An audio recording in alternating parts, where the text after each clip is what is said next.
رسول اکرم صلی الله علیه و سلم میفرمایند فرق بین کافر و مسلمان چیه؟ نماز هست. یک شخص ما چگونه میتونیم تشخیص بدیم که این کافر یا مسلمان؟ نمازش هست. اگر نماز خواند مسلمان هست، میفهمیم میدانیم که این انسانیه که مسلمانه.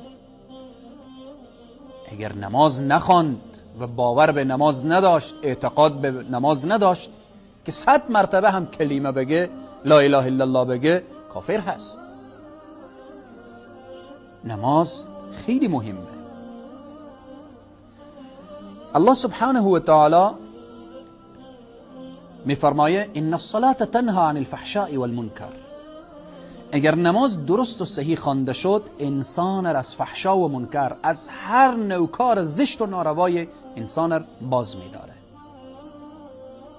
و اینه که میگه نقش معکوسی نگین از سجده میگردد درست، سرنوشت واژگون را راست میسازد نماز.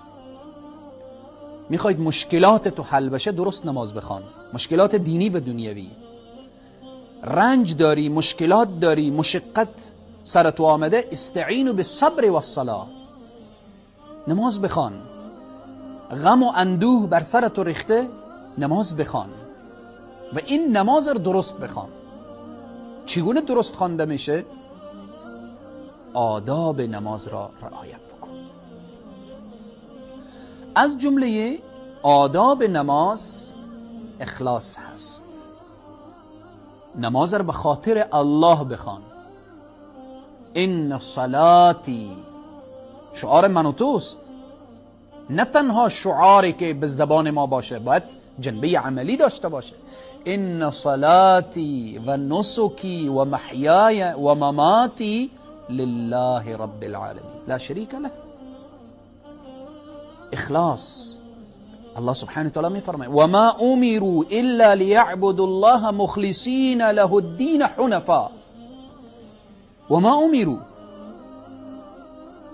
شما امر کردن نشده اید الا که مگر امر شدید به این که عبادت کنید الله سبحانه و تعالی را مخلصین له الدین حنفاء، پشت کنید به همه شرک و بت پرستی، رجوع کنید به طرف ذات اقدس الهی. این را حنیف میگن.